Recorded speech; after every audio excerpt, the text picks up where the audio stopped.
क्या कभी आपने अपने आप से पूछा है कि जिसे आप मेहनत कर रहे हैं कहीं वो आपका भटकाव तो नहीं?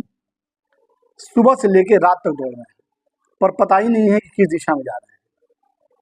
हर रोज किसी न किसी काम में डूबे रहते हैं पर समझ नहीं पा रहे हैं कि हम कर क्या रहे हैं, किस लिए कर रहे हैं और क्यों कर रहे हैं। क्या आप काम सिर्फ इसलिए तो नहीं कर रहे हैं कि सब लोग कर रहे हैं, या आपके काम के पीछे कोई उद्देश्य है, कोई समझदारी है?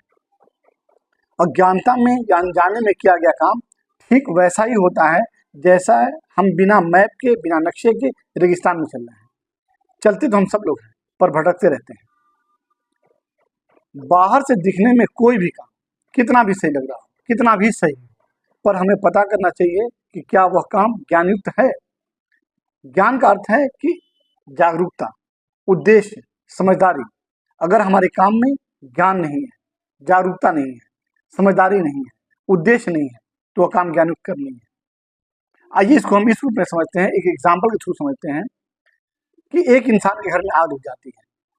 तब उसका पड़ोसी उससे कहता है कि तुम्हारे घर में आग लग गई है, तुम कुछ करते क्यों नहीं? तब वो इंसान कहता है कि मैं दुआ तो कर रहा हूँ, प्रार्थना तो कर रहा हूँ कि आग बुझ जाए।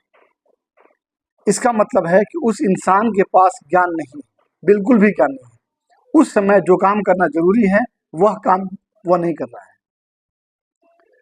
ऐसा नहीं है कि उस वक्त दुआ नहीं करनी चाहिए, प्रार्थना नहीं करनी चाहिए, प्रार्थना तो करनी ही है, बल्कि जो ज्ञान उस कर्म है उसे उस वक्त वह काम करना चाहिए। सिर्फ प्रार्थना करके या दुआ करके उसने सही काम किया ऐसा नहीं है, उसे उस वक्त आग बुझाने का काम भी करना चाहिए। इसलिए जब भी हम कोई काम करें तो हम देखें कि क्या हमारा काम ज्ञानयुक्त है। और ज्ञानयुक्त कर्म वह कर्म है कि जहाँ पे जिस चीज की आवश्यकता है हमें वह काम उस वक्त करना चाहिए। जहाँ पे कुछ करने की आवश्यकता है हमें वह काम करें। जहाँ पे बोलने की जरूरत है हम बोलें, जहाँ पे विचार की जरूरत हो हम विचार करें, जहाँ पे मनन और चिंतन की जरूरत हो हम मनन और चिंतन करें। तब जाके कहीं हमारे उद्देश्य की पूर्ति हो सकती है। अगर आपको ये वीडियो अच्छी लग रही हो तो हमारे चैनल को सब्सक्राइब करिए, वीडियो को लाइक करिए और कमेंट में बताइए कि आपको ये बातें कैसी लगी। आज बस इतना ही, तब तक के लिए धन्यवाद। Thank you.